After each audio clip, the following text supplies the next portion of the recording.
Artes on Campus, que vai na 4ª temporada. Vejam online, por favor, a programação até dezembro desta temporada. Vamos ter muitos e bons artistas e curadores a visitar-nos. Hoje estamos com Márcio Doctors, curador, pensador, crítico, vindo do Rio de Janeiro. Muito obrigado, Márcio Doctors, por ter aceitado o convite da Universidade Lusófona para esta conferência. Eu vou contextualizar apenas o Márcio Doctors para os presentes numa pequena nota biográfica e passo imediatamente a palavra ao nosso convidado. Márcio Doctors é mestre em Estética pelo Instituto de Filosofia e Ciências Sociais da UFRJ, Universidade do Rio de Janeiro. Nos anos 80 participou do grupo A Morninha, coletivo de artistas críticos ao circuito. Até metade dos anos 2000 manteve uma estreita relação com a arte indígena e a arte popular, selecionando obras de importantes artistas como Nino e Adalton Fernandes para a Brumado Arte Popular e Antiguidades. Foi também curador da Casa Museu Eva Clabin, onde desenvolveu o projeto Respiração, no qual artistas contemporâneos intervinham junto da coleção clássica da Casa Museu. Foi o curador fundador do projeto de arte e natureza Espaço de Instalações Permanentes do Museu do Açude, onde, como curador, instaurou, junto com o projeto Hélio Oiticica, a primeira obra de arte pública de caráter permanente de Hélio Oiticica, o Magic Square No. 5 Deluxe, que hoje se encontra também em outras coleções, como Inhotim.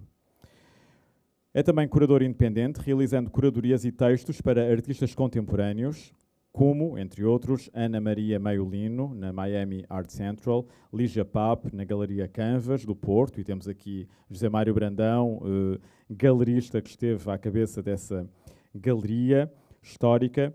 Fez a curadoria e texto das exposições de Artur Barrio, no CCB do Rio de Janeiro, e de Rui Chaves, no Museu de Arte Moderna do Rio de Janeiro, também em 2013, entre muitas outras. Obrigado, Márcio Doctors, a palavra é sua. No final, penso que abrimos a um debate com o público e agora estamos curiosos de ouvir. Obrigado. Bem, boa tarde a todos. Muito obrigado, João, pelo convite.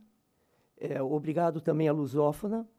E eu gostaria de destacar aqui a presença do galerista Zé Mário Brandão, porque o Zé Mário foi quem me apresentou ao João. E o Zé Mário tem essa enorme qualidade de juntar pessoas e descobrir o talento das pessoas. Então, ele está sempre muito ligado, e vocês que são jovens e imagino que se interessem por artes visuais, o Zé Mário é a pessoa que mais descobre talentos, a meu ver, aqui em Portugal. Então, tem vários artistas que passam pela mão dele. Então, Zé Mário, você pode se levantar aí para as pessoas te verem. Enfim, é uma pessoa muito querida que nos aproximou, a mim e ao João, e o João fez essa delicadeza de me convidar que estivesse aqui presente hoje. Enfim, quero agradecer também o André, que eu sou analfabeto digital, e ele vai me ajudar aqui na hora de ligar as imagens, porque eu acho que artes visuais sem figurinha não tem graça. As pessoas gostam de ver figurinhas, né? De ver imagem. Mas, enfim, vamos lá. Eu prometo que eu não vou tentar não ser muito chato, porque eu mesmo não me aguento muito, tentarei fazer o máximo para não ser chato, mas vamos tentar. Enfim, eu só queria, antes de começar, dizer o seguinte. Primeiro, vocês estão me ouvindo bem? E conseguem entender o meu sotaque? Porque eu tenho um sotaque brasileiro muito forte. Ali, ó, já vi uma brasileira ali. Deve ser 2 brasileiras. Eu imaginei que tinham brasileiros aqui também. 3. Opa! Olha, vocês estão me deixando nervoso. Tantos brasileiros assim. Enfim, mas vamos lá. Eu queria dizer o pano de fundo do que eu trouxe hoje para falar. Quer dizer, eu fiquei muito na dúvida sobre o que falar. Ultimamente, eu tenho ficado muito ligado, preocupado, eu acredito que muitas pessoas no meio de arte também, sobre a questão das pautas identitárias, que são muito presentes hoje no circuito de arte do mundo inteiro, né? E principalmente no circuito de arte que vem do chamado Sul Global, que são essas novas correntes identitárias, né? Então, eu não queria tratar do assunto especificamente de como está essa situação hoje, mas como o João Souza Cardoso havia me dito que são alunos que são, acho que, de artes visuais do primeiro e do terceiro ano, não é isso, João? Enfim, e eu achei que eu poderia dar um pano de fundo de como essa questão surge no Brasil. Evidentemente que ela surge em diferentes lugares do mundo, mas no Brasil ela tem uma história pregressa de muita importância, a meu ver. E isso porque o que existe no... André, eu acho que a gente pode ligar o... Por favor.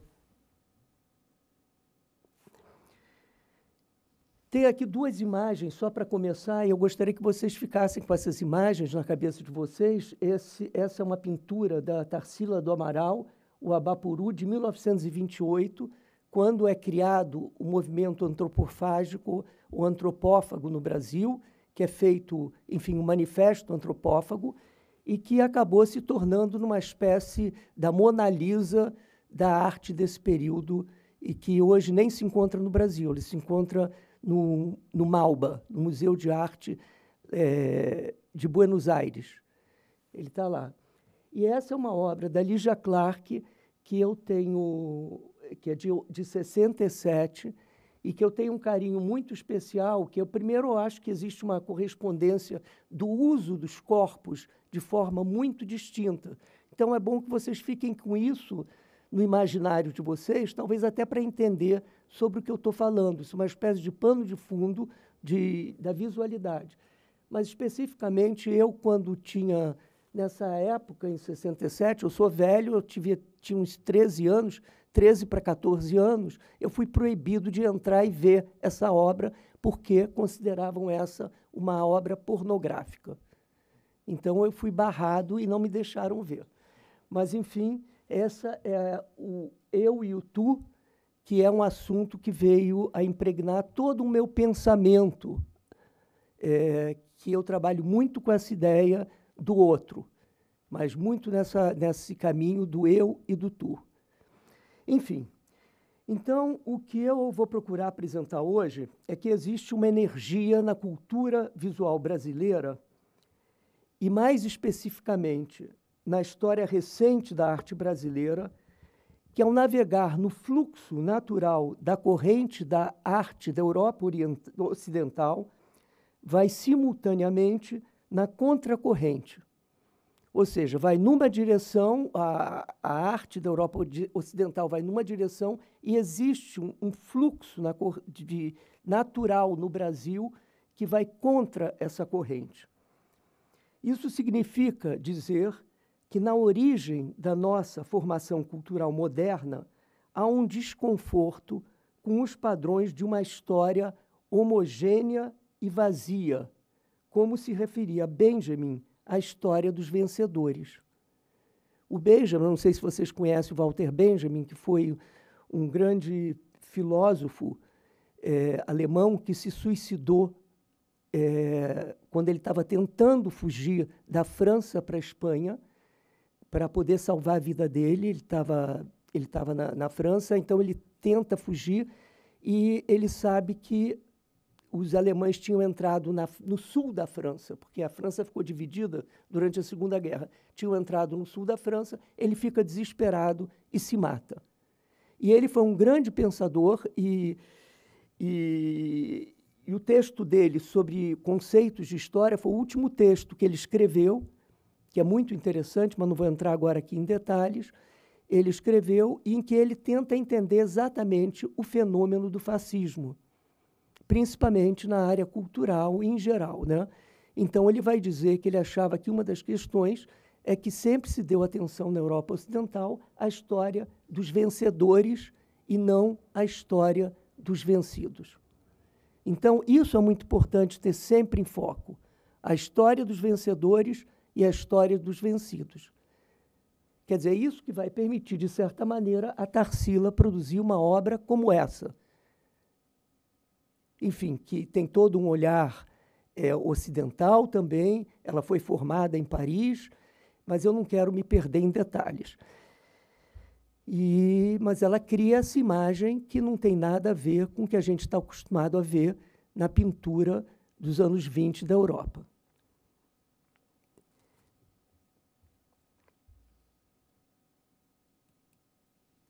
Para vocês entenderem de onde parte essa questão dos anos 20 da arte brasileira, é um movimento antropófago de 1922. Quer dizer, o movimento antropófago mesmo é de 28. 22 é Semana de Arte Moderna. O movimento antropófago é 28. É baseado na prática de determinados povos ameríndios de comer a carne humana para incorporar a força do inimigo. Então, essa é uma prática, não era difundida entre todos os indígenas, todos os tribos, os povos brasileiros, das tribos brasileiras, né? Mas alguns povos indígenas de outras regiões, além do Brasil, também tinham essa prática. Essa prática transformou-se numa poética expressiva e poderoso modelo cultural que se propõe a ingerir a arte moderna da Europa Ocidental para fortalecer-se. E, ao fortalecer-se, diferenciar-se. Muito resumidamente, a antropofagia trata dessa dinâmica cultural. Acho que está claro esse pensamento, não está? Para vocês? Quer dizer, então, da mesma forma que os indígenas, que as tribos, e algumas tribos indígenas, poucas, na verdade, se alimentavam de carne humana para que adquirir a força do inimigo, esses artistas do movimento antropófago digeriam, comiam a arte da Europa Ocidental para devolver uma outra forma que não era bem a arte da Europa Ocidental. Eu costumo brincar dizendo que o Brasil é os Estados Unidos que não deu certo, porque tinha tudo para ser como os Estados Unidos, mas que foi, por circunstâncias históricas, ele foi se desviando e nunca quis ser exatamente um modelo perfeito de relação direta com a Europa Ocidental, apesar de ser um país totalmente inserido no Ocidente.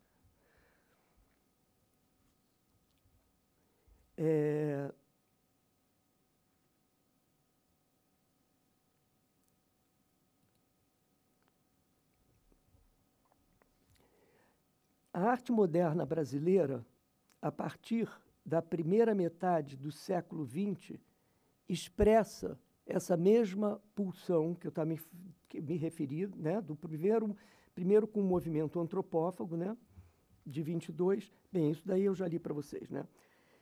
Mas, além dessa questão do movimento antropófago, há uma outra personalidade muito forte na cultura brasileira, que é o Mário Pedrosa. O Mário Pedrosa nasceu na virada dos séculos XIX e XX, por uma coincidência histórica que ele tinha muita alegria de repetir para todos, no dia 25 de abril de 1900. E ele veio ser um importante crítico de arte, teórico marxista e político brasileiro, que se orgulhava de ser o primeiro a ter assinado a ficha do Partido dos Trabalhadores do Brasil. Ou seja, ele falava que ele era o PT número 1.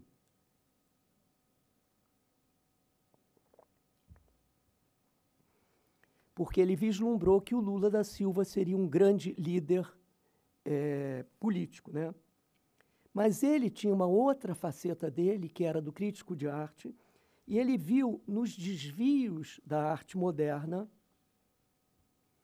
a possibilidade de digerir a própria dinâmica política e econômica da Europa Ocidental, a partir de sua arte enquanto modelo libertário. Então, ou seja, ele achava que numa mão ia a expansão econômica da Europa Ocidental sobre o planeta e na outra mão vinha a contrapelo, né, numa contra-expansão, as questões culturais desses povos oprimidos. Ele foi o primeiro a perceber isso com clareza na década de 40, do século XX que eu estou falando, né? Então, tem um texto do Mário Pedrosa, de 1949, onde ele faz o seguinte comentário sobre um grande artista ocidental, que acredito que vocês já tenham ouvido falar, que é o Paul Gauguin. Mas antes aqui eu vou mostrar algumas fotos do Mário. Essa foto aí é ele com Calder, porque ele foi um dos grandes incentivadores e, enfim, uma das pessoas muito importantes para a difusão do Calder no mundo. E depois aqui, esse daqui, vocês conseguem ver minha seta? Não, né? André, como é que eu faço para ver a seta aqui? Aparecer a seta, para mostrar alguma coisa. Aqui?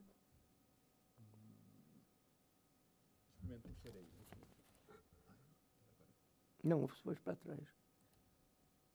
Também não importa. Bem, aqui esse é o Mário Pedrosa, está no centro, do lado esquerdo de vocês, não, no lado direito de vocês, está o Volpe, que é o autor. Que? Tentar o cursor, pôr o cursor visível. Conseguimos? Agora mexe o rato. Tá? Eu não estou vendo. Ah, olha, esse é o Mário Pedrosa. Esse daqui é Volpe, que é um artista muito importante, que tem essas obras aqui atrás. E essa é Lígia Clark, que se transformou talvez numa das maiores artistas brasileiras. Enfim, uma grande artista brasileira. Eu vou falar sobre ela também aqui. Então, voltando ao Mário Pedrosa, ele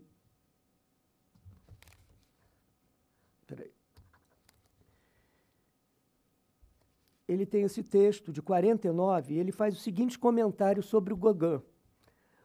O artista ocidental já não se crê no centro do universo. Acompanha a penetração imperialista do mundo que então se inaugura, mas em sentido inverso. Então, pensem sempre nessa ideia de caminho de duas mãos, mas no sentido inverso. Os imperialistas ocidentais vão conquistar os povos de outras civilizações a fim de lhes vender mercadorias, arruinando aquelas culturas para impor a cultura deles em nome, ó blasfêmia, da Grécia e do Cristo. Os artistas, ao contrário, vão, no fundo, rejuvenescer-se naquelas fontes ainda puras de criação.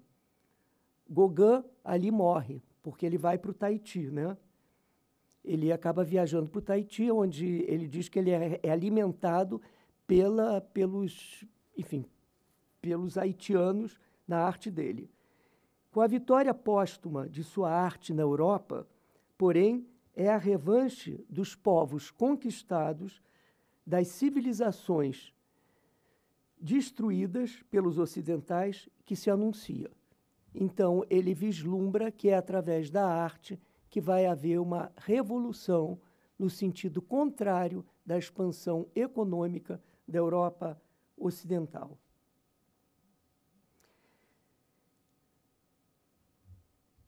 Mário Pedrosa percebe, na ida de Gauguin para o Tahiti, uma atitude que vai na contra-expansão, ou na contramão, da expansão imperialista do capitalismo, e vê a arte como a possibilidade de um desvio libertário a contrapelo, capaz de desafiar essas relações de opressão e criar um campo de trocas em que é possível a arte da Europa ocidental ser influenciada pelas manifestações visuais das culturas oprimidas.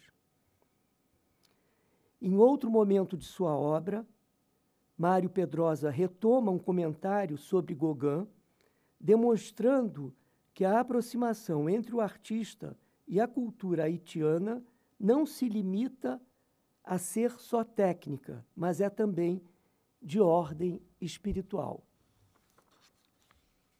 Voltemos a Pedrosa.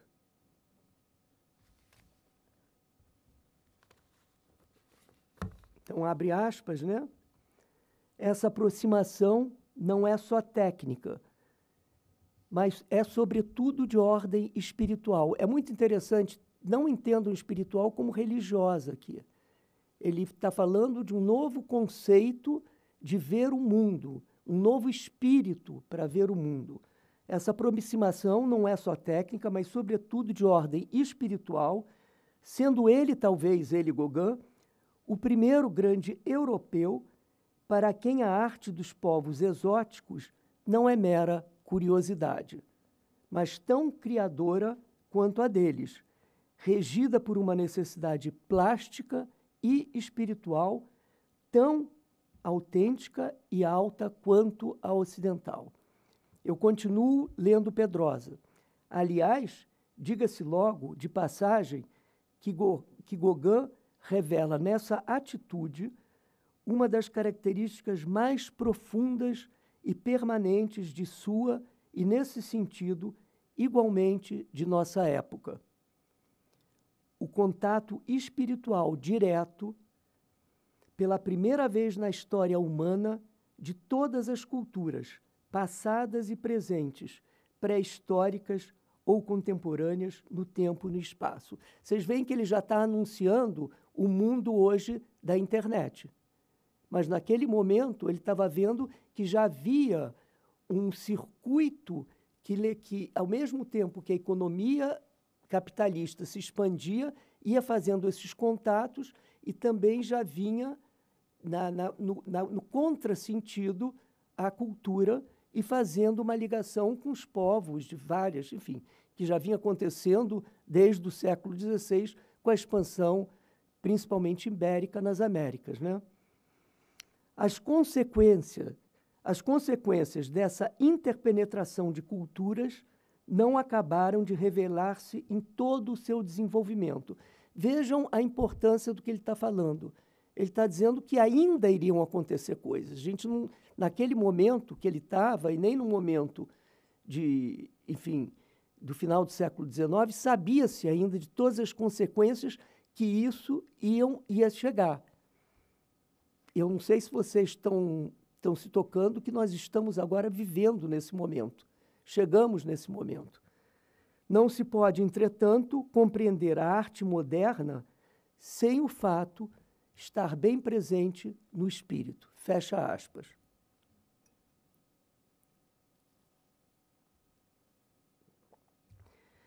Antes de avançarmos, vale aqui uma ressalva importante. Mário Pedrosa não tem uma relação panfletária com a arte. Ao contrário, reafirmo, como ele próprio diz, que a sua percepção é de ordem espiritual. Atenção, não confundir espiritual com religiosa. E, nesse sentido, por ser uma conquista espiritual, uma conquista libertária.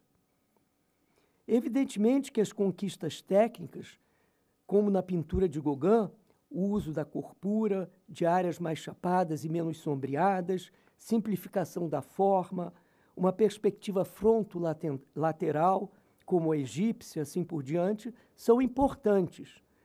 Mas uma história da arte sem comprometimento com a história dos vencedores é o início de uma conquista espiritual da maior importância. Mas, para além desse fato, há, na experiência artística de Gauguin, algo fundamental que foi absorvido pelas artes visuais brasileiras, que é de como lidar com essa dupla fonte de influência. E aí que eu acho que é importante destacar para vocês que a arte visual brasileira tem essa dupla formação a partir do Pedrosa, que eu vou me referir qual é. Ou, para sermos mais precisos, essa dupla origem, nomeadamente, de um lado, a arte moderna da Europa Ocidental, de vocação universal, tudo que saiu da Europa Ocidental a partir do século XVI tem essa vocação universal, de um lado, e de outro, as manifestações culturais dos diferentes povos originários, afrodescendentes, ou as populações marginalizadas, social, sexual e psiquicamente, no mesmo patamar de igualdade, tal como vemos hoje acontecer na arte. Quer dizer, toda essa pauta identitária que a gente vê surgir cada vez com mais força na arte, de certa maneira, nasce nesse momento. Eu não acho que ele vislumbrou nada, não, porque eu não acredito nisso, que ele se adiantou o seu tempo. Estava ali já. Estava ali, ele percebeu o que estava já acontecendo. Só que hoje a gente vive mais plenamente isso.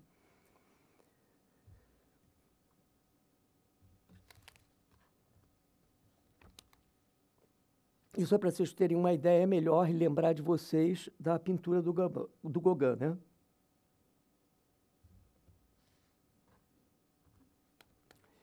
Então, Pedrosa, ele percebe que a arte moderna expressa uma necessidade nova de dar conta de uma realidade que, ao mesmo tempo que expressa as transformações aceleradas do capitalismo fabril do final do século XIX e do início do século XX, infiltra-se insidiosamente, indicando, junto com a expansão econômica que oprimia as culturas locais, uma contra-expansão pela sensibilidade. Quer dizer, através do pensamento do Pedrosa, a gente começa a perceber que houve uma contra-expansão pela sensibilidade que veio a partir desses outros povos que não da Europa Ocidental. Dessas mesmas culturas que vão penetrando silenciosamente através da arte e questionando as certezas de então, que ele vai indicar como modelo possível para a arte brasileira. Então, ele vai trabalhar isso como um modelo possível para a arte brasileira. Ou seja, de um lado, se internacionalizar e, de outro lado, ficar atento a essas energias locais da onde ela surge. Vocês estão conseguindo entender o meu português? Estou falando sério, não estou brincando, não. Porque eu tenho maior dificuldade de entender vocês. Quando vocês perguntarem, então vocês falem devagar. A partir de uma percepção dialética própria de um pensador marxista como Mário Pedrosa, ele explicita para seus contemporâneos que, na contramão da expansão capitalista, agora no período de recuperação do pós-guerra, que replica o modelo expansionista colonial, há também uma potência capaz de fazer frente a esse processo destrutivo do capital eurocentrista. Agora, isso a gente está falando dos anos 50, quando o mundo está se recuperando da Segunda Guerra. Esse processo destrutivo do capital eurocentrista e norte-americano, e ele propõe, então, uma nova ordem espiritual comprometida com a construção e não com a destruição, que é a potência inventiva da arte. Ele vai trabalhar com a ideia da liberdade e da invenção.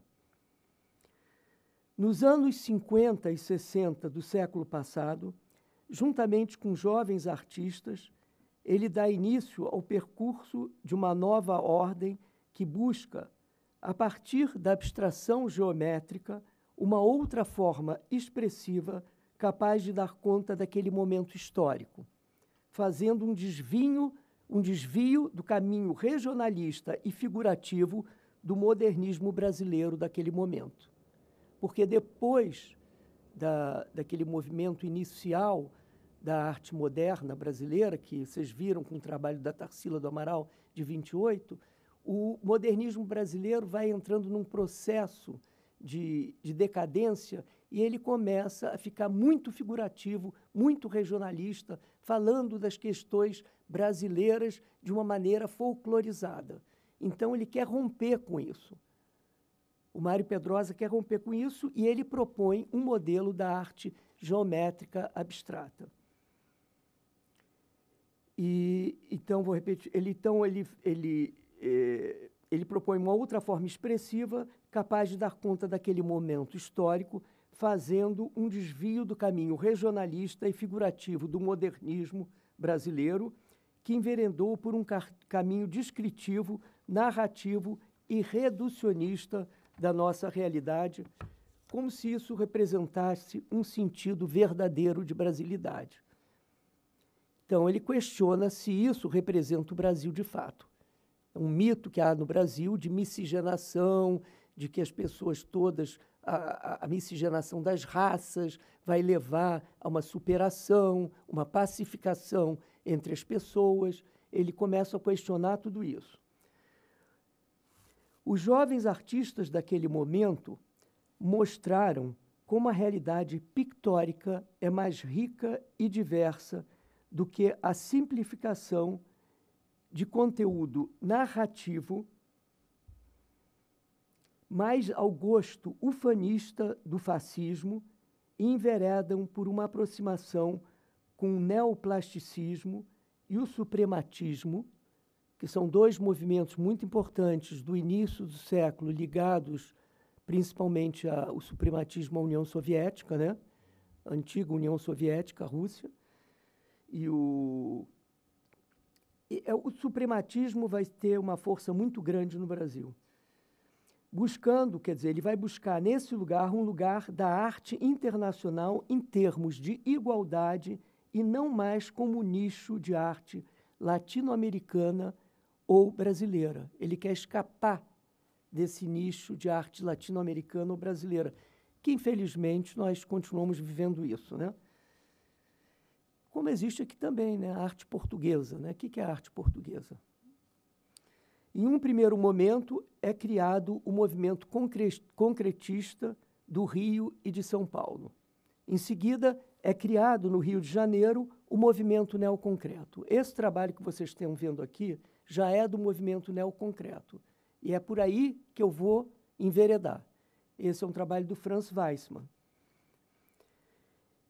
E esse movimento neoconcreto ele vem revestido de uma categoria mais conceitual e filosófica e traz uma proposta de desvio do rigor da forma através da percepção afetiva da forma, como sugerido pelo próprio Mário Pedrosa na sua tese da natureza afetiva da forma na obra de arte.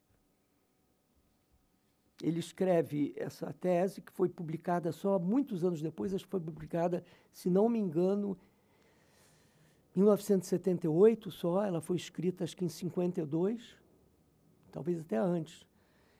E para um concurso que ele se candidatou e ele perdeu, em que ele faz uma análise da importância das questões afetivas na obra de arte. Enquanto os concretos paulistas, porque o movimento concretista, ele se separou entre o movimento do Rio e de São Paulo, num dado momento. Eles começam juntos, depois eles se separam.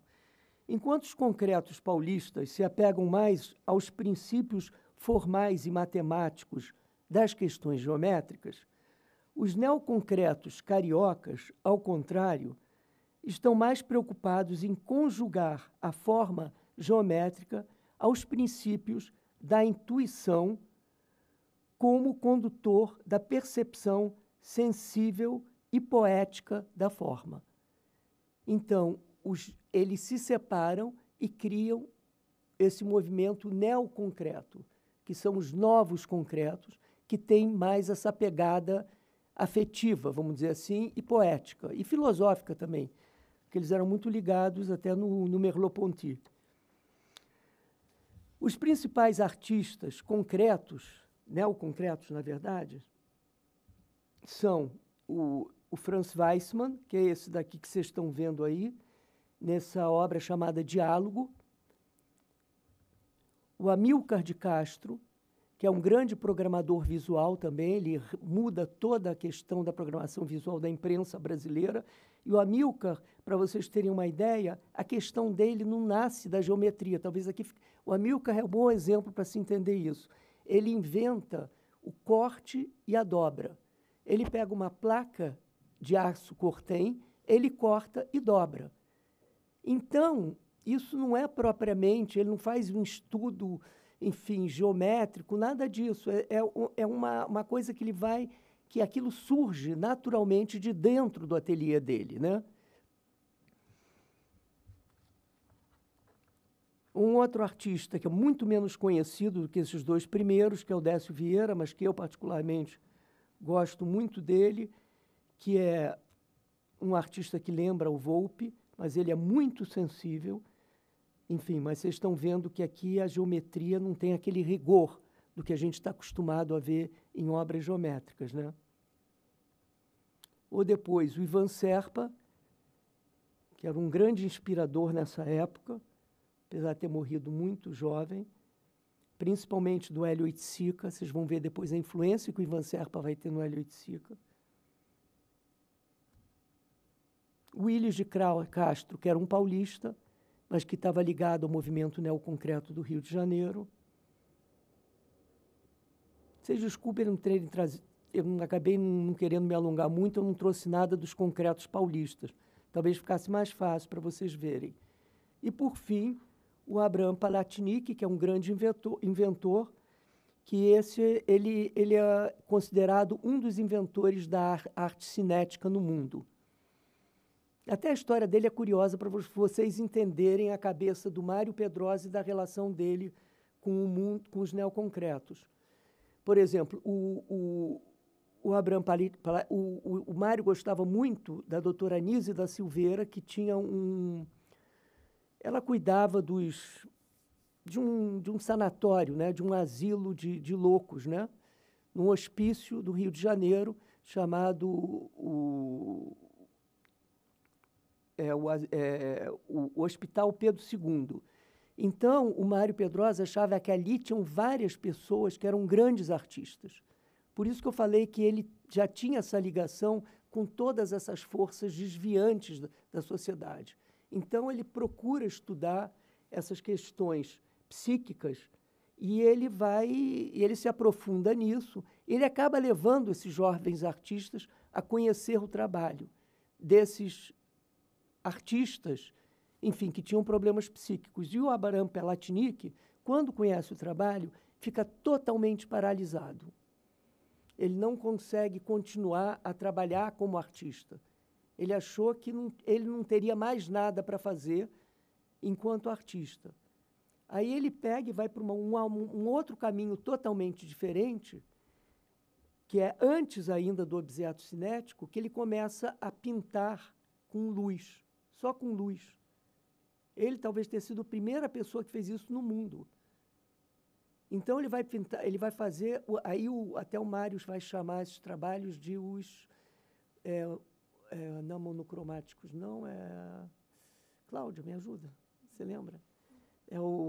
São os trabalhos, enfim, toda uma... Porque ele estudou, ele viveu na Palestina antes da decretação do Estado israelense, ele viveu na Palestina, aí em 48 ele volta para o Brasil, porque a família tinha saído daqui para a Palestina, aí ele vai para o Brasil. Aí ele estava se especializando em desenho de mecânica, né? De movimentos de carro, principalmente, de motores. Aí ele bola uns movimentos, uns aparelhos que só pintavam a tela com luz, né? Aí ele muito timidamente apresenta para o Mário e ele é recusado na Bienal de 52, se não me engano. Não, de 51, que foi a primeira Bienal. Ele é recusado. Aí o Japão... 51, porque a Bienal de São Paulo é sempre número ímpar e a de Veneza par. Agora trocou. Eles trocaram. Agora Veneza é ímpar e a Bienal de São Paulo é par.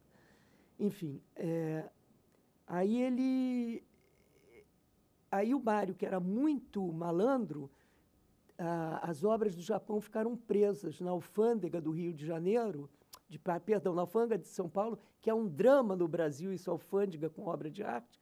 Aí o Mário falou, nossa, que pena que os japoneses não vão apresentar a obra deles, mas eu tenho aqui um artista jovem que pode ser que se disponha a ocupar, porque essa primeira máquina dele, como os primeiros computadores, que era um princípio meio de computador, é uma caixa enorme, é um quarto. Aí eles ocupam o lugar dos japoneses na Bienal. E o Mário faz questão de dar o prêmio para ele do artista revelação da Bienal. Mas, realmente, a partir daí, o Palatinic tirou o trauma dele de não poder mais pintar, né?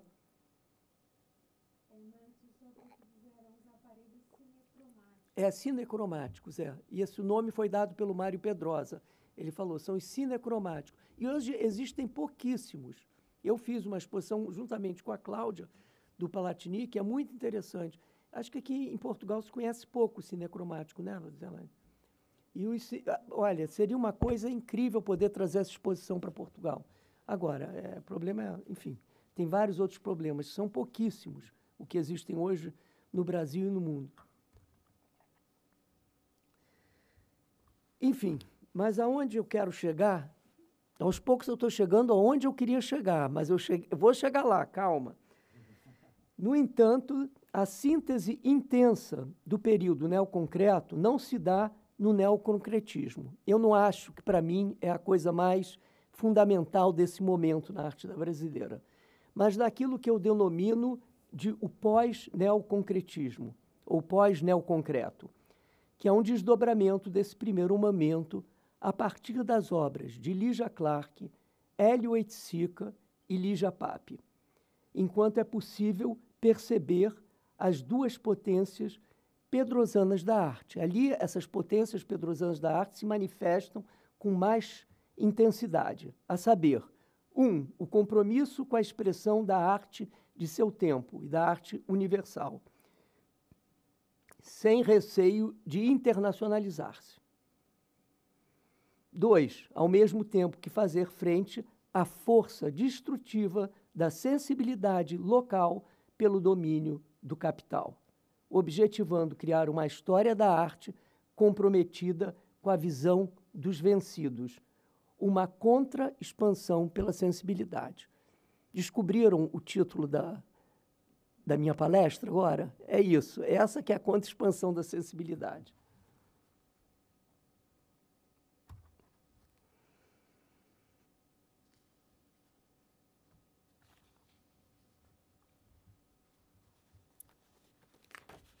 Essa é uma obra suprematista do Malevich, que era um artista extremamente querido, principalmente por esses 3 artistas que eu me referi. E o Malevich é uma obra, uma composição suprematista, esse é o Branco sobre o Branco, de 1918, e essa obra deixa um desafio. Eu resisti a não trazer isso, mas eu resisti, eu não aguentei.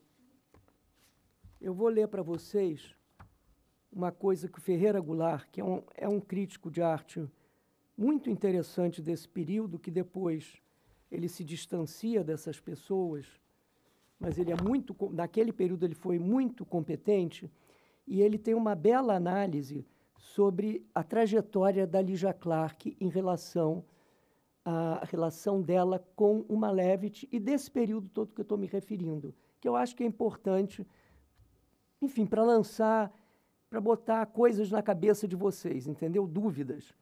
Eu não estou aqui querendo trazer nada afirmativo. Apesar de falar de maneira muito afirmativa, eu sei, eu só estou botando dúvidas para mim mesmo. O quê? Está muito alta? Não, pelo contrário. Pode puxar ele mais para próximo de você. Melhorou? Bem, só agora que vocês me avisam isso? Bem...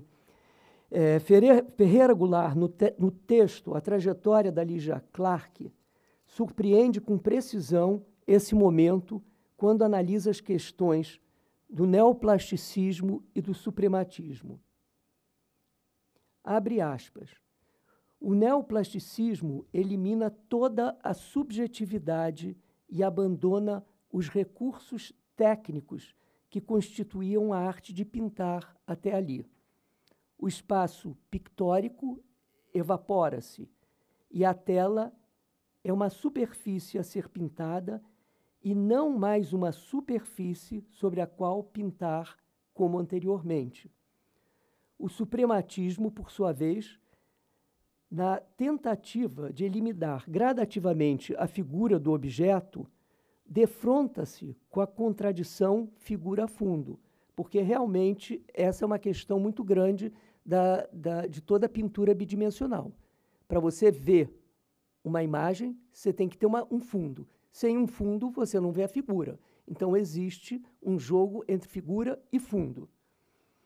Então, o suprematismo, por sua vez, na tentativa de eliminar gradativamente a figura do objeto, defronta-se com a contradição figura-fundo. De fato, já que a percepção de toda e qualquer forma pressupõe um fundo, a contradição figura-fundo é insuperável. Eu, para ver vocês, eu preciso ver o fundo que emoldura vocês. Da mesma forma, vocês para me verem. Né? Sem um fundo, vocês não conseguiriam ver. Se eu ficasse totalmente plasmado com o que está acontecendo atrás, sem ter essa profundidade, acabava tudo. Né? Então, o Malevich atinge o limite desse conflito quando pinta o quadro branco sobre branco, ou seja, quando ele pinta esse quadro em 1918. Recupera-se a superfície primeira, superfície vazia. Mas o que fazer com ela, com essa superfície vazia? Repor a figura é voltar ao passado. Um impasse. A superfície, palco da representação pictórica, lugar da pintura, parecia exigir outra função para si. Então, o Ferreira Goulart vai dizer que, a partir desse momento, exige-se uma nova função para a pintura a partir desse limite máximo que o Malevich leva à pintura. Então, Lygia Clark aceitou o desafio deixado pela obra Branco sobre Branco de Malevich, ou seja, por essa obra, encontrando uma maneira de cortar radicalmente com a ordem da representação, ao introduzir uma nova espacialidade. Ela vai buscar um novo espaço. Ela descobriu a linha orgânica, que não é uma linha gráfica, mas uma linha que é o próprio espaço em si. Nas palavras de Lygia Clark. André, help. Não está indo. Não está passando. Ah, é com rato agora? Não. Eu estava passando. Ah, agora, peraí, acho que vai. Pronto. Agora foi com rato, desculpe. Então, toda esta minha pesquisa, que considero a formulação primária de um vocabulário para expandir um novo espaço, começou em 1954 pela observação de uma linha que aparecia entre uma colagem e o passe-partout, quando a cor era a mesma, e desaparecia quando havia duas cores contrastantes. Então, ela dizia, né, que cores contrastantes fazia a linha desaparecer e duas cores iguais fazia a linha surgir. Em 1956, achei a relação dessa linha, que não era gráfica, com as linhas de junção das portas e caixilhos, janelas e materiais que compõem um assoalho, e assim por diante. Passei a chamá-la linha orgânica, pois era real, existia em si mesma, organizando o espaço. É difícil dizer aqui, porque aqui a gente tem muita influência de jogos de luzes, né? Mas se vocês se virarem ali para aquele canto, o vermelho com o vermelho, vocês conseguem ver surgir uma linha, não? Aquela linha não foi demarcada. O olho percebe, mas ela não existe lá.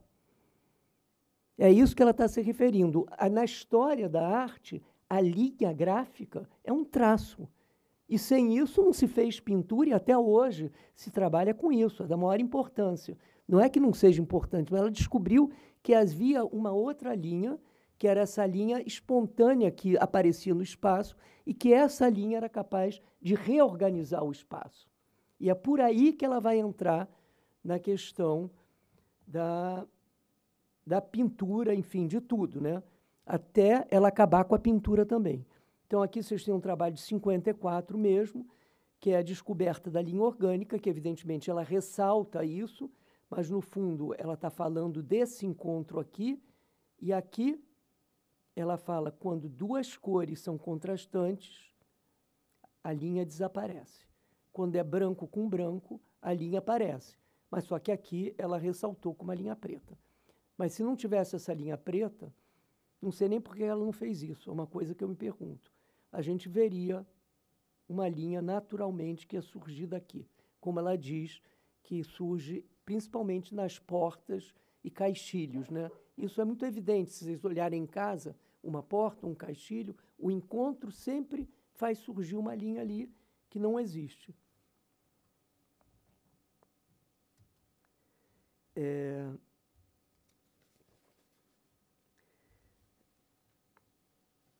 A partir da descoberta da linha orgânica, que é resultado de uma percepção sensível do espaço, Lygia Clark, sem desmontar o rigor geométrico, indica a energia da vitalidade do espaço, em que a forma se dá na própria radicalidade do real. Ou seja, ela começa a observar que o espaço tem uma função enorme.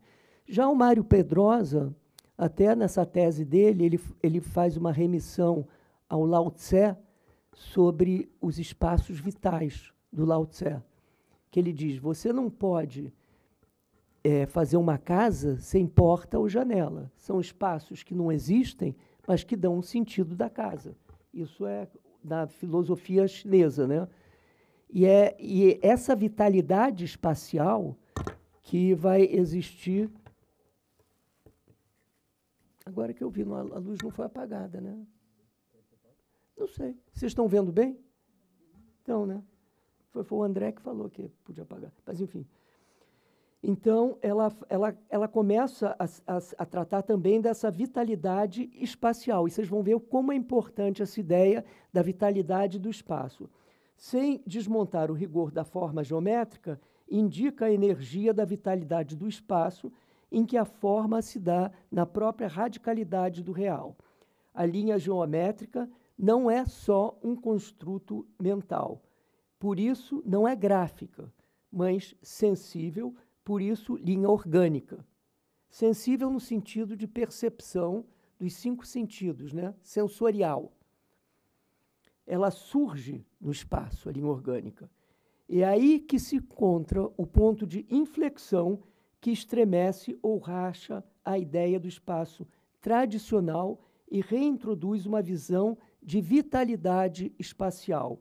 Em outras palavras, tudo que se encontra no real faz parte da radicalidade da realidade e não pode ser deixado de lado. Ela começa a ver a importância de tudo isso, mas ainda, enfim, esse é um outro trabalho de 57, só para vocês se familiarizarem dessas primeiras obras dela, né?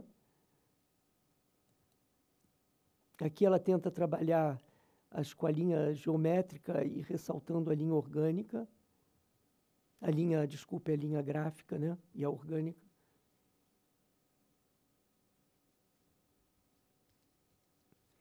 Surgem, a partir da consciência dessa linha, que não é mais instrumento de representação do espaço, deixa de ser uma linha para representar o espaço, mas que é constituída pelo espaço e constituinte do espaço. Dessa maneira, encontra resposta por uma questão do plano, fora do esquema da representação. Quer dizer, o plano abdica completamente de ser um espaço para representar a realidade externa, enfim, que já vinha sendo demolido desde o início da arte moderna, né? É um passo a mais na conquista da radicalidade do real, que restabelece os vínculos entre o espaço da arte e da vida, dissolvendo as suas fronteiras. Então, quando ela cria essa visão, quando ela cria essa visão de espacialidade, né, da força do espaço, né, na formulação das coisas, ela começa a esvaziar o limite entre o que seria a arte e o que seria a vida. Porque na vida você tem essa presença constante do espaço. Na arte também, é uma condição dada da arte ela trabalhar com espaço. Mas é uma coisa dada a ela, né? Ela não pode não trabalhar com espaço. Mas na vida isso faz parte. Então, ela vai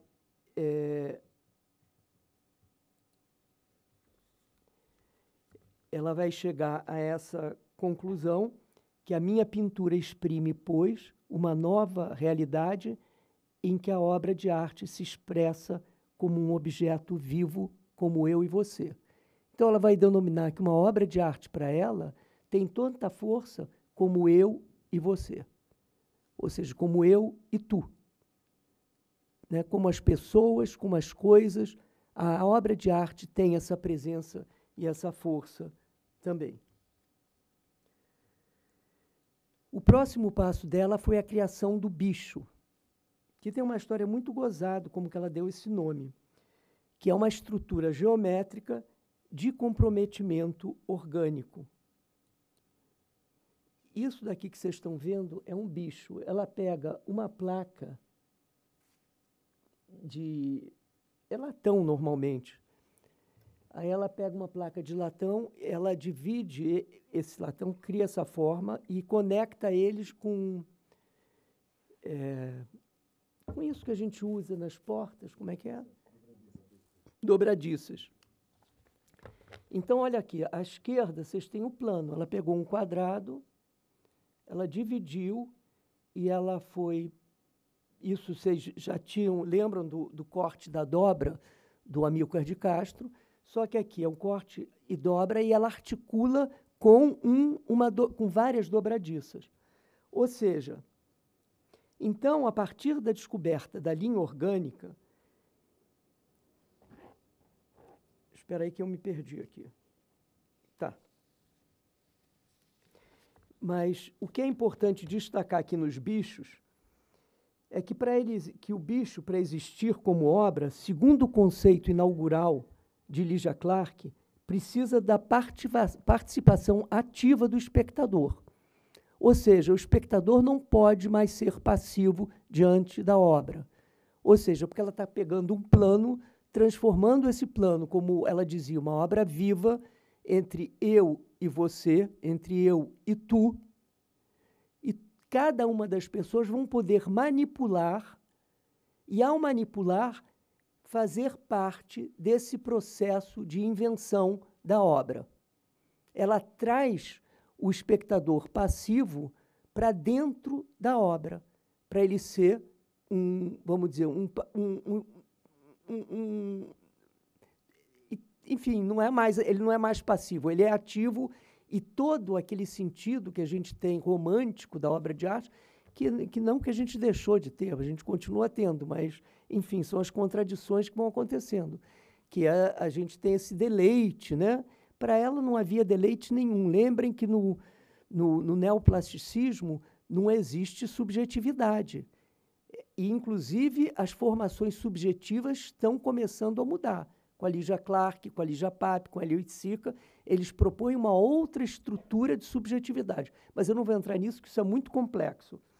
No entanto, é fundamental destacar que o bicho, para existir como obra, segundo o conceito inaugural de Lygia Clark, precisa da participação ativa do espectador. Em outras palavras, o artista passa a ser um propositor. O artista, ele propõe, ele é propositor. Ó, quem estiver saindo, eu vou dedurar, hein? Vou dar 0. Não, estou brincando com vocês. Eu não sei quanto tempo eu já falei, João. Muito tempo? Não, tranquilo. São 4. Quê? São 4 horas. Então, eu falei quase 1 hora já. Então, tá, já estou acabando. Em outras palavras, o artista passa a ser um propositor, transferindo para o espectador a finalização da obra, que acontece de forma diferente para cada um, dependendo da maneira como cada pessoa irá manipular essa obra.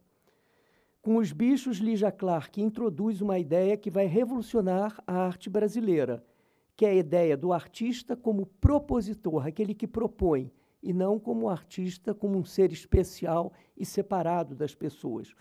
Num lugar de um artista isolado e criador, passa-se a ter um artista que propõe situações para que o espectador troque sua posição passiva de contemplação por uma posição proativa capaz de interferir naquilo que poderíamos denominar de finalização, entre aspas, da obra. Que essa obra ela vai ser finalizada tantas vezes quantas finalizações houver, né? Esse conceito de uma obra em processo vai inaugurar um espaço para a obra brasileira, para além das belas artes tradicionais, ativando o espaço da vida como parte da obra. Clarke se refere desta maneira à obra, né? Esse novo estado da obra. Esse é um outro bicho dela, né? Que parte dessa formação redonda, né? Que ela chama em si. Depois, quem tiver interesse, eu conto como que ela descobriu esse nome.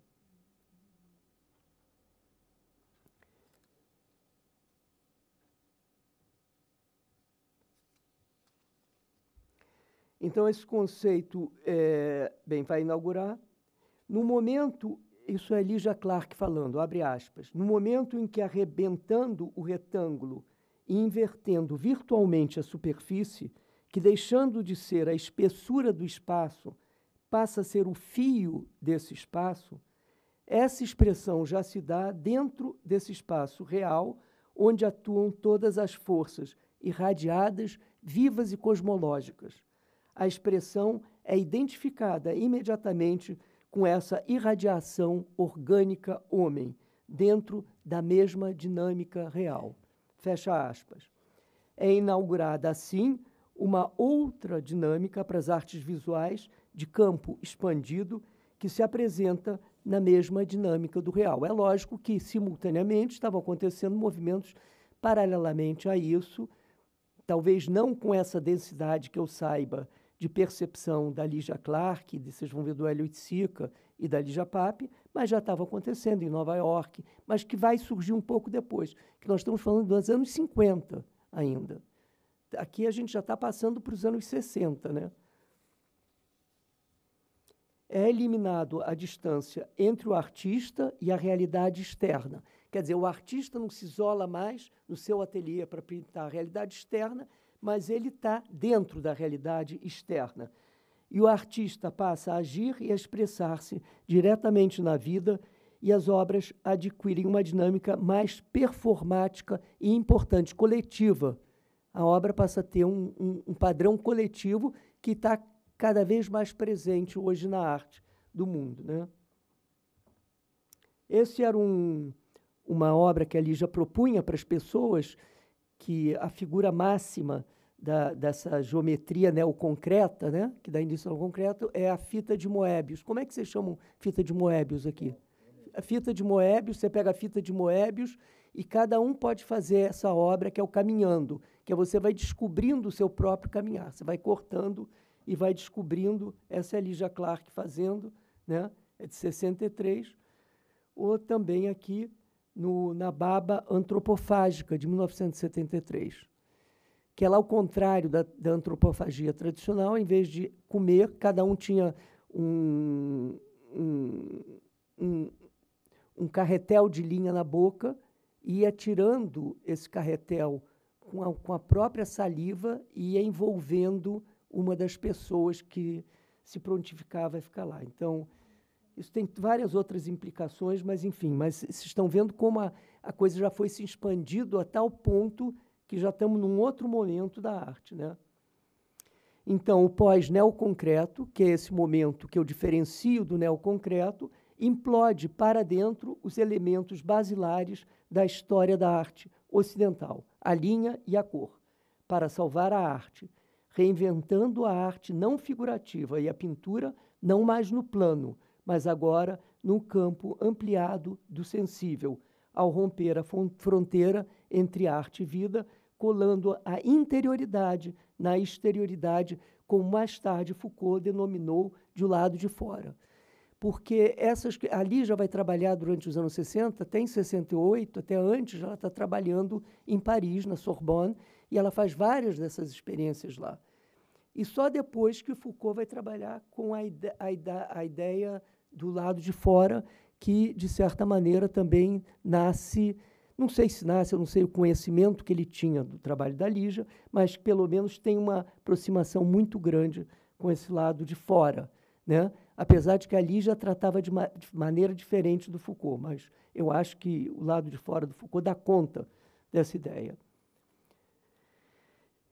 Eu quero só ler essa frase, esse pensamento do Hélio Oiticica, que eu acho que ele é de uma clareza solar, ou clareza de um hélio, né, de um verdadeiro hélio, de um verdadeiro sol. Como está tudo claro agora, que a pintura tinha que sair para o espaço, ser completa, não em superfície, em aparência, mas na sua intensidade profunda.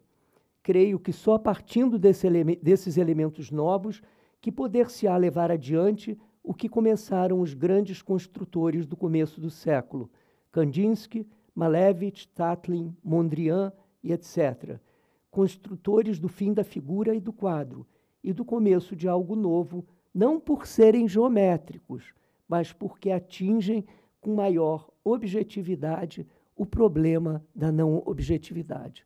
Olha que coisa linda, eles atingem com maior objetividade o problema da não objetividade. Eu estou atrás disso até hoje, enfim, que é a coisa mais fabulosa que eu acho que uma pessoa pode dizer.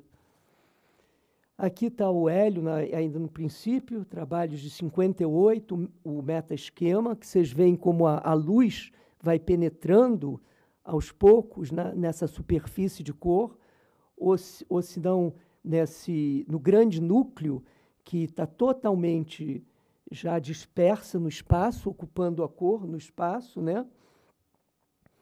Ou então, aqui, naquilo que até o João fez uma referência, que foi uma curadoria que eu fiz no Rio de Janeiro, que é o espaço de instalações permanentes do Museu do Açude, onde foi instalada essa primeira obra do Hélio Oiticica no ano de 2000.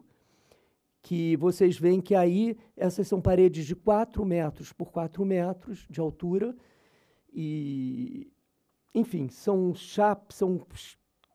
tem todo um ordenamento de cor que ele manda fazer, muito detalhado, de número de pinceladas, número de mãos de tinta, enfim, e que é um Magic Square.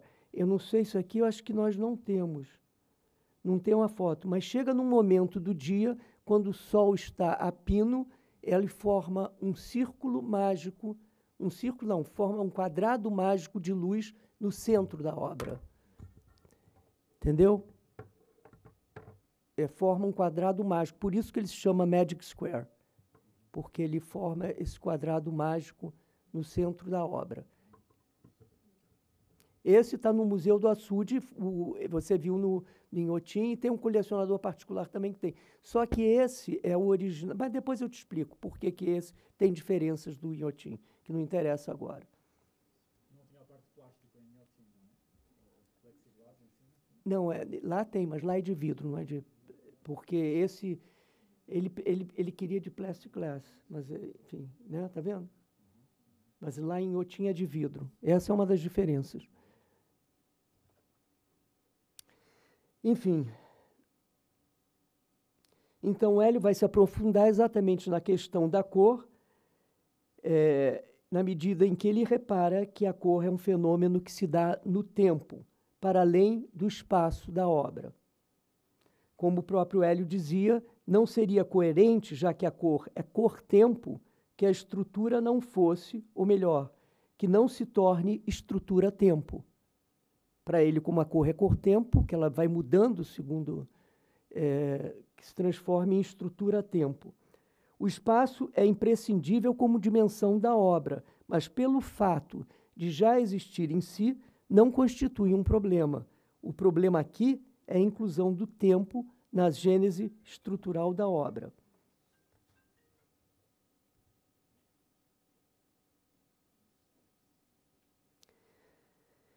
Incluir o tempo na gênese estrutural da obra significa dizer incorporar a dinâmica da vida, que é imutação, que se dá em metamorfoses incessante através da duração do tempo cosmológico. Hélio vai passar a trabalhar com a cor no espaço e criar uma nova dinâmica para a pintura, que é de introduzi-la num ambiente, desencadeando o conceito de arte ambiental. Então, é a primeira vez que ele até cria esse conceito de arte ambiental. Com a ampliação do espaço artístico para incluir a dimensão da duração e da experiência, a obra de arte passou a incorporar a própria vida como parte de sua estrutura.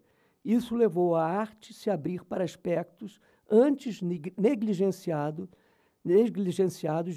pelas belas artes, que tradicionalmente evitavam temas e comportamentos considerados desviantes. Nesse novo contexto, os artistas pós-neoconcretos, Lygia Clark, Hélio Oiticica e Lígia Pape, romperam com os limites formais e institucionais da arte. Lygia Clark direcionou sua produção para o campo da subjetividade e da experiência interior, ou como podemos denominar mais especificamente, como a invaginação do lado de fora, através da utilização dos chamados objetos relacionais, que são esses objetos que ela passou a trabalhar como clínica médica, clínica psicanalítica. Então, ela vai trabalhar com esses objetos relacionais, que também não vou entrar em detalhe aqui, porque aí tem que ficar várias horas explicando o que é isso. Então, é uma prática que é basicamente sensorial e analítica.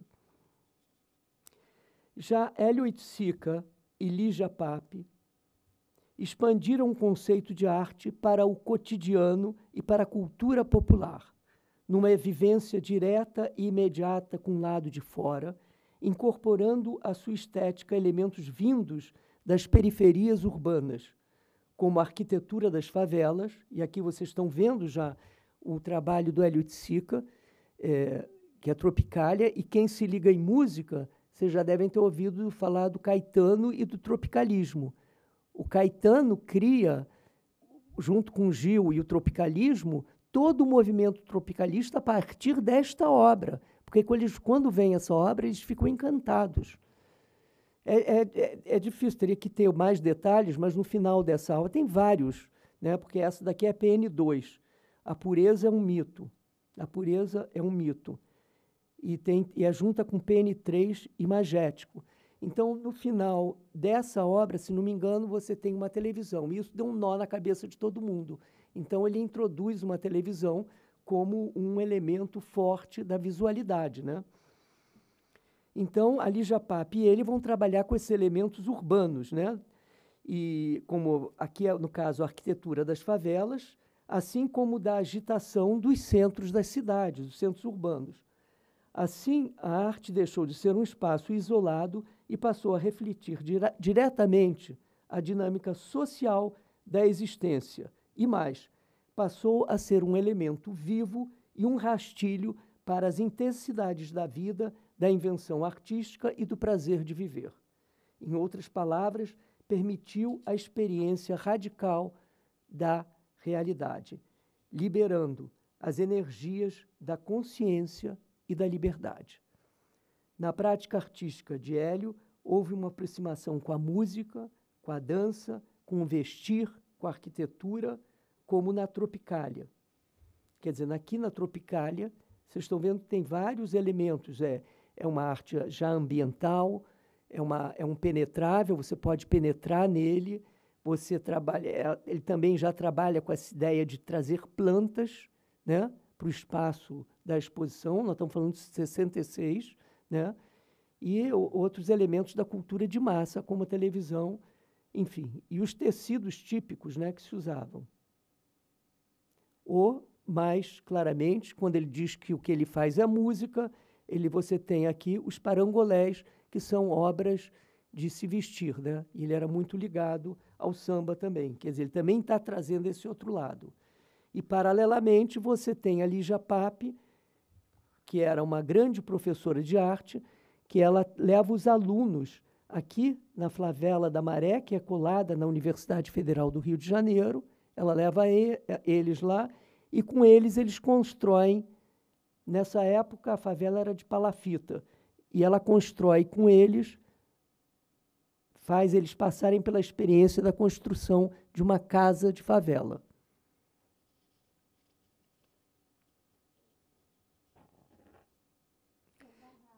Que? É um barraco, exatamente. Obrigado. Então, o conceito de artista propositor de Clarke e o conceito de arte ambiental de Oiticica junta-se em Lígia Pape no conceito de espaços imantados que incorpora a dinâmica viva do espaço urbano à realidade da expressão artística. Então, a Lígia vai percorrer a cidade e surpreender o que na cidade pode ser esses elementos de atração que ela dizia que as pessoas ficam imantadas em torno de, enfim, de um artista popular, no caso aqui era um acrobata, né? Isso em 68, e ela vai fazer esses registros fotográficos.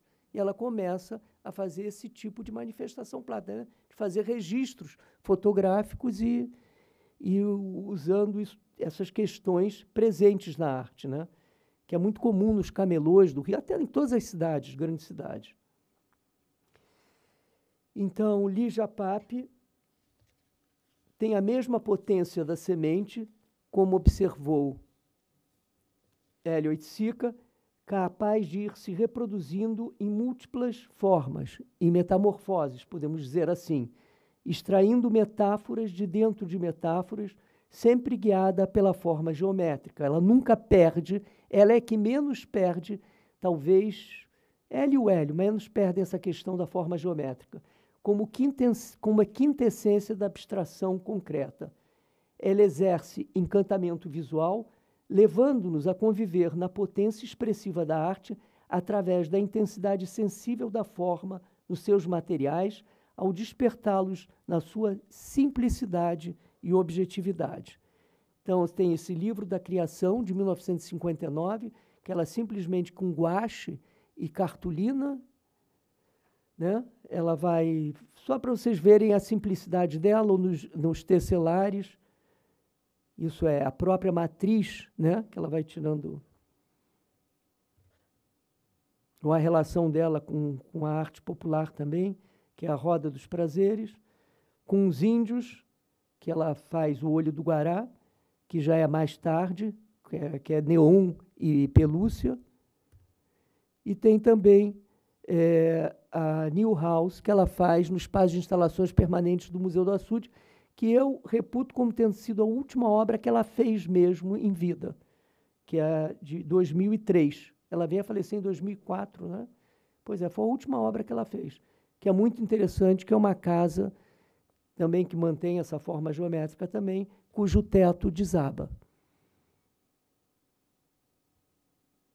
Tem uma dramaticidade incomum para a obra dela. E essa obra emblemática, que é a Teteia, que ela, de certa maneira, repete o começo dela, que são essas linhas dos tesselares. Ela joga os tesselares que estão na xilogravura por espaço e faz esse encanto de pura luz-cor, no fundo, né? É isso. É só, para fechar, há no desdobramento desencadeado pela ruptura pós-neoconcreto uma intensidade coletiva que vale ser destacada. Ao colapsar por dentro as belas artes, libera o lado de fora como a energia capaz de redirecionarmos para uma nova outra formação de subjetividade e de organização social do poder, alicerçando sempre a ideia do coletivo, criando-se o amálgama necessário capaz de despertar desdobramentos que ainda não se realizaram, mas, quem sabe, venham a se tornar realidade quando formos capazes de reescrever a história de múltiplas intensidades dos vencidos, a partir da contraexpansão da sensibilidade.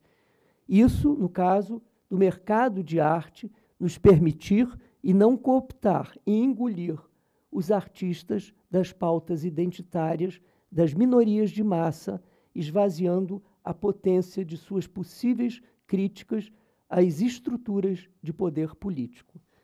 Bem, era isso que eu tinha para falar para vocês. Vocês desculpem se eu ultrapassei o tempo. Mas, olha, se vocês quiserem conversar, estou aqui disposto, se vocês tiverem paciência ainda para me aturar ou para ouvir. Eu tenho muitas dúvidas também, não são só vocês. Essa é uma outra obra do Hélio de Sica, para vocês verem o Ninho, que mostra essa ideia do coletivo, e Ninho era um lugar onde você podia ficar e simplesmente desfrutar do prazer de ouvir música, de estar vivo e não fazer nada. Essa obra emblemática da Lígia, que é o Divisor, né? Que agora já inventaram, né? Agora em Paris estão dizendo que é uma obra mínima ou coletiva. E essa é uma obra linda da Lygia Clark, que é a rede de elásticos, que é essa rede que a gente tem em escritório, esse elástico de escritório, você vai amarrando um no outro, e na medida que você vai amarrando, você vai envolvendo a outra pessoa, e vai todo mundo se prendendo na mesma teia. E a vida é isso, é uma grande rede de elásticos, né? E é o primeiro eu, tu, o eu e o tu que ela apresenta lá no começo, só que agora são os eus e os tus. Enfim, se vocês quiserem, a gente pode conversar. Obrigado.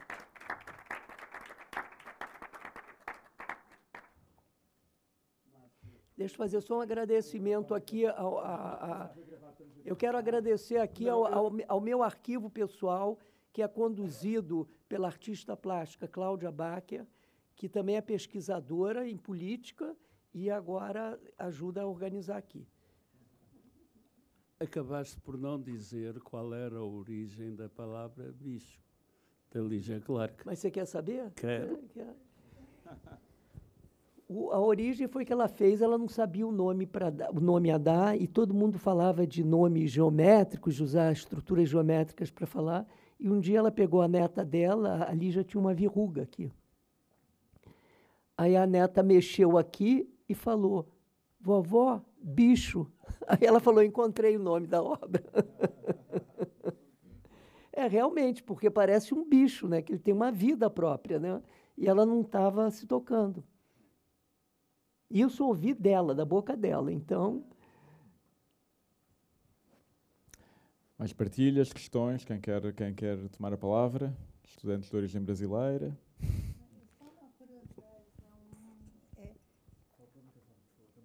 Senão eu não consigo ouvir. Tá bem. A arte brasileira está num momento, acho que muito feliz, né?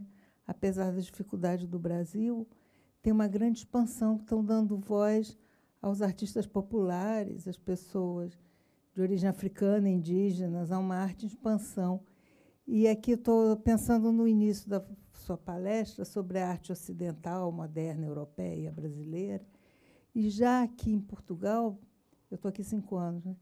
Está havendo um momento muito difícil, que as galerias de arte estão fechando, o mercado está se retraindo, não sei o restante da Europa, mas em Portugal está. Então, assim, é curioso isso, essa expansão da arte no Brasil e a retração da arte no antigo continente. Sim. Né? Eu só estou pontuando isso, é um momento interessante para o Brasil. Né? Entendi. É muito interessante o que você está colocando. E, de fato, tem um texto do Mário Pedrosa, não sei se você conhece, Discurso aos Tupiniquins ou Nambás, que é de 75, que ele escreve em Paris, no exílio, antes de voltar para o Brasil, que ele diz que ele consegue surpreender que há uma decadência da arte europeia e um surgimento de uma arte brasileira, né? Mas eu acho que essa questão da expansão da arte brasileira tem muito mais a ver com o mercado de arte do que propriamente com esses artistas. Eu acho que esses artistas também estão num processo de reconhecimento, não resta dúvida, basta ver a última Bienal de Veneza, né? Então, há esse reconhecimento, há isso pelo mundo todo, que é essa força que vem do sul global, né? Mas também há uma grande dúvida, porque isso é uma questão também mercadológica, né? E o Brasil soube se inserir muito bem no mercado de arte internacional. Mas foi, estranhamente, muito a partir desses artistas. Os artistas, tanto da Tarsila, do início do século XX, como depois desses artistas dos anos 50, 60, esses 3 artistas que têm ocupado sistematicamente instituições de grande poder de influência na Europa e nos Estados Unidos. Então, está tendo um movimento institucional de reconhecer, até porque uma coisa leva a outra, né? Não existe uma coisa sem outra. Como as pessoas ficam atentas ao que está acontecendo e querem saber de onde vem tudo isso.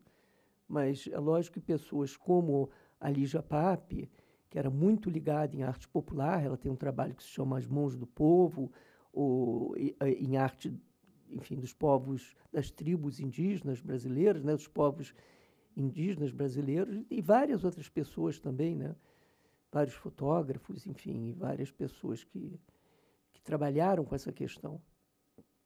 Aqui mesmo em Portugal tem um grande fotógrafo, Pedro Lobo, que foi uma pessoa que teve com os índios, trabalhou, fotografou. Havia esse movimento também, isso já nos anos 70, ainda nos anos 70, de procurar esses outros caminhos, né? Mais partilhas, questões? Obrigado. Para mim foi um prazer ouvi-lo, Márcio Doctors, porque a minha geração em Portugal, de artistas formados nos anos 90, a exposição da Lígia Clark na Fundação de Serralves, em 1996, marcou-nos a todos, porque era a redescoberta na Europa da Clark e em Portugal tivemos esse momento maravilhoso de uma antológica da Clark. E depois, em 2000, uma estudante de origem brasileira, de passagem pelo Porto, deixou-nos, a mim e a outros jovens artistas, fotocopiado, o livro que circulava na clandestinidade porque tinha sido retirado do mercado, das cartas entre a Lígia Clark e o Hélio Oiticica. Sim. 20 anos de trocas epistolares e é um livro que eu hoje continuo a dar nas aulas. Por exemplo, leio com os estudantes as cartas entre a Clark e o Oiticica, porque eles estão entre o Rio e Londres e Paris, não é? E Nova York também.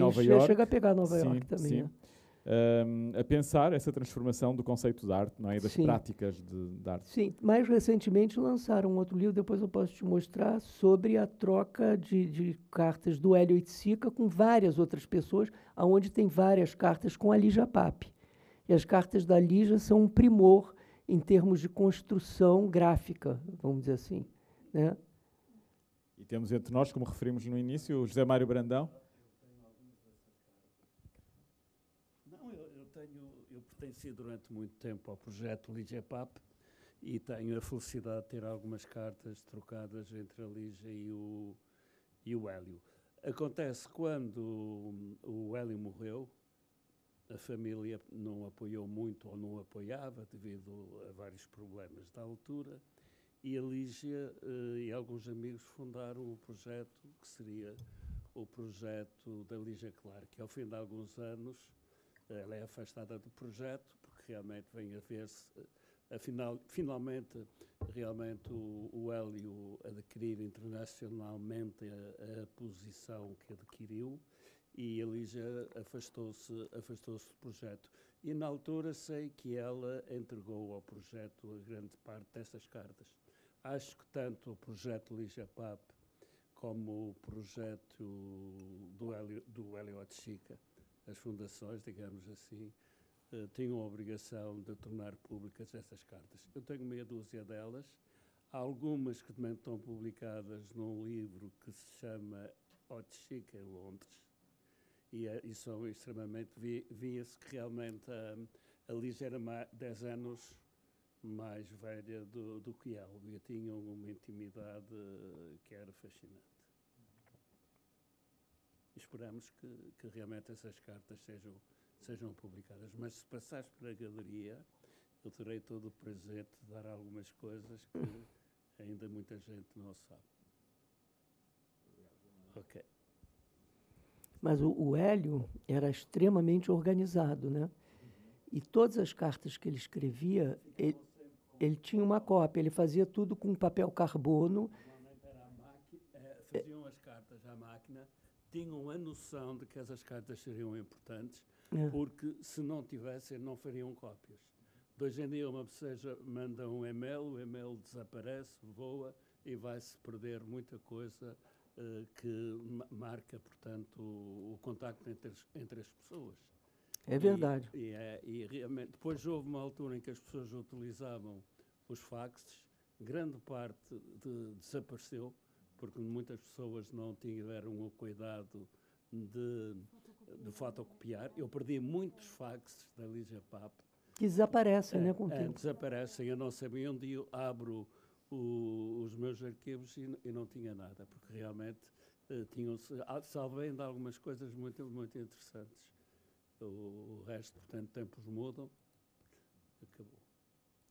O que é muito interessante perceber, né, que a visão que se tem do Brasil, que é sempre uma visão superficialmente caótica, né, com diferentes culturas que estão ali tentando se entender, tanto a cultura do homem ocidental branco, ou o negro, o índio, né, e que estão, enfim, nas suas temporalidades espirituais e religiosas, que são absolutamente diferentes, né, nas suas culturas econômicas ou do que seja. É interessante quando nós observamos a arte brasileira, principalmente nesse período que o Márcio colocou, da arte concreta e neoconcreta, de como a organização entre a racionalidade e a sensibilidade, ela se dá de uma maneira muito clara, muito lúcida, né, e muito capaz de dialogar não somente com a arte ocidental, que ela dialoga o tempo todo, mas, ao mesmo tempo, sem anular aquilo aonde ela vive no seu ambiente, né, que é a arte da favela, não a arte da favela, vamos dizer que eu nem sei se isso existe, mas assim a cultura, né, da favela, a cultura local, a cultura suburbana, né, de trazer para si, de trazer para dentro da sua própria obra essa percepção. Então, acho que o Márcio trouxe bem, assim, nessa maneira, né, que começa lá, na verdade, com uma Malevich também, né, com a cultura ocidental, e chega num ponto no Brasil, na América do Sul, né, num país que sofreu uma colonização e que tem uma racionalidade, vamos dizer, não é bem uma racionalidade, uma lucidez muito grande em relação ao seu lugar no mundo, né? Há uma coisa que é muito importante, que, portanto, o Márcio, portanto, é um académico, eu não sou, e eu acho que o importante é que temos que falar nestas coisas realmente daquela elite brasileira que existiu e que tinha cultura a tal que também se aliou a querer comer os europeus e transformar a arte brasileira, os Matarazos, os Penteados, os Chateaubriand, que criaram a Bienal de São Paulo. E realmente essa elite continua a ser hoje uma elite que tem um certo amor pela arte. Nós, portugueses, nunca tivemos uma elite que tivesse cultura e que tivesse dinheiro. Temos uma elite cultural, mas que não tem dinheiro. E, infelizmente, nunca tivemos nos museus um representante do país que defendesse os seus artistas. O Brasil teve sempre. Neste momento, o Paulo Vieira, que é um brasileiro que faz parte da Tate. Diretor do board, do Conselho. Ele é o presidente do E nós nunca tivemos nenhum, porque eu quando trabalhava com o João Maria Guzmão e o Pedro Paiva, eram artistas que tiveram tudo na mão para dar o salto, mas não tiveram o apoio interno, nem tiveram realmente uma pessoa que lá fora pudesse projetá-los. E estão na Tate Modern, porque um dia o Tadoli, que eu conhecia muito bem do Porto, e que tinha dirigido o Museu de Serralves, e, portanto, era o íntimo lá de casa, e quando ele foi para a Tate, disse-me, olha, eu quero 9 trabalhos, 9 filmes de João Maria, mas só te pago 10%.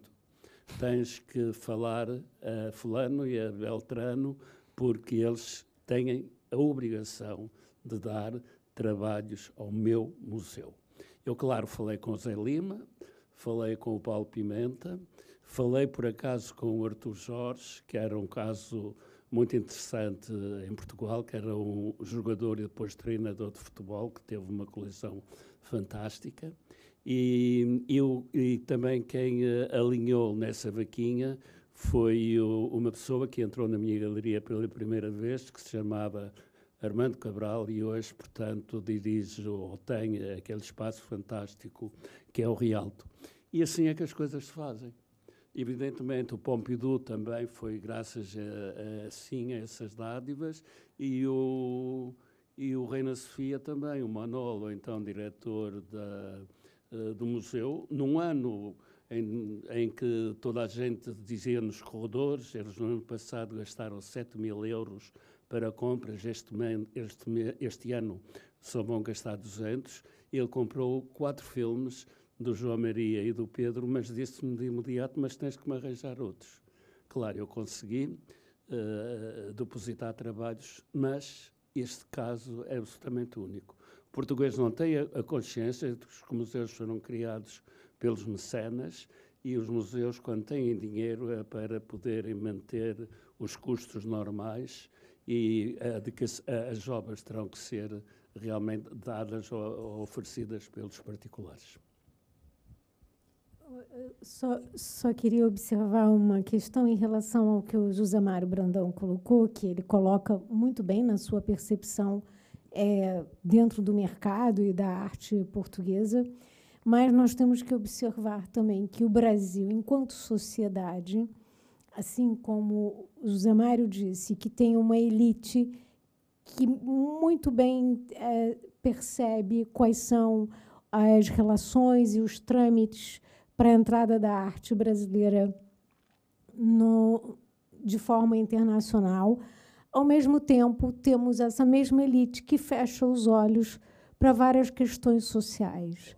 Então, se nessa comparação com Portugal pudéssemos dizer que uns abrem mais os olhos para questões que são sociais e outros fecham mais os olhos para questões que são sociais e que possam lhes colocar, vamos dizer, num patamar de visibilidade internacional. Era só para terminar. Tá bem, mas só para dizer, uma das grandes na altura que comprava muito Tata e apoiava as instituições, estava ligada também a uma ONG. Mas, minha querida, o Trump é que realmente veio pôr tudo isso muito mais claro. Não percebi. O que ele falou? O que? Eu não percebi. Não percebeu? O Trump veio colocar tudo no devido sítio.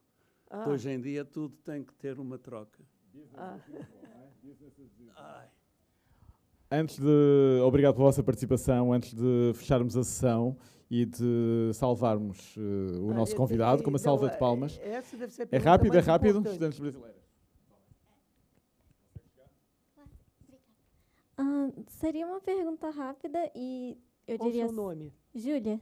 Júlia. Júlia Reis. Seria, eu diria, simples, que por que o senhor virou um curador? O que meio que fez você querer ser um? Eu virei curador, mas antes de ser curador, eu era crítico de arte. Aí inventaram essa palavra, curador. Mas, não sei, o mundo foi me empurrando para isso, as circunstâncias da vida. Não foi uma opção assim clara, vou ser um curador, vou ser crítico. Não. Eu fui empurrado pelas pessoas do meio. Tive a sorte de conhecer pessoas muito queridas e que tinham que estavam muito bem relacionadas e bem colocadas no mundo das artes, que enfim, simpatizaram comigo e me ajudaram. Realmente era um momento, é totalmente diferente o momento que eu surgi do momento hoje, porque hoje faz curadoria de tudo. Quando eu comecei, ninguém fazia curadoria. Não que eu tenha sido pioneiro de maneira nenhuma, não, mas não se fazia. Então, vamos pegar um crítico de arte para virar curador. Era assim que funcionava a coisa, era meio orgânico, meio natural, e ia acontecendo. Hoje em dia, não, é altamente profissionalizado, né? É tão profissionalizado que eu chego a ter medo, entendeu? Fico assim, impressionado como que a coisa está complicada, virou não complexo, né? Obrigado. E antes de E você dizia-me ao almoço, Márcio, que era um prazer, não é? Ser curador. A curadoria é das atividades que mais lhe dão prazer, não é? Cada vez mais. Não, porque eu acho que a curadoria hoje é uma forma de você pensar e refletir sobre as questões do mundo atual. Eu acho que virou isso, né? Estou falando curadoria de arte, né? Porque tem curadoria de tudo. Tem curadoria de restaurante, tem curadoria de balé, tem curadoria de qualquer coisa, tem curadoria hoje em dia de literatura, né? Obrigado, Márcio Doctors. Antes de salvarmos o nosso convidado, deixem-me só deixar-vos um convite de amanhã a 8 dias, na quarta-feira da próxima semana, às 6 da tarde, recebemos aqui, é o nosso próximo convidado do Great Arts on Campus, Mihail Karikis, que temos a honra de estar aqui connosco hoje. O Mihail Karikis é um artista visual de origem grega, radicado em Londres durante 30 anos, recentemente mudado para Portugal, e é um dos 3 nomes na shortlist para representar Portugal na Bienal de Veneza próxima. Portanto, vamos ter aqui uma oportunidade extraordinária de ouvir o Mihail Karikis, e obrigado pela tua presença hoje, que muito nos honra, e contamos convosco, passem a palavra, amigos, amigas, a outros estudantes e público da cidade, este evento é para a cidade, venham estar connosco na quarta-feira da próxima semana, às 18 horas, um pouco mais tarde. 18 horas, a entrada é livre, são todos e todas bem-vindos. E agora sim, uma salva de palmas ao Márcio Doctors. Muito obrigado, Márcio. Obrigado eu, pela ideia, pelo convite, enfim, obrigado. Obrigado, também eu que agradeço a paciência de me ouvir. Foi ótimo, Márcio. Porque, como eu falei, eu mesmo não me aguento muito, não, ficar me ouvindo. Só que sabe que há uma parte dos estudantes que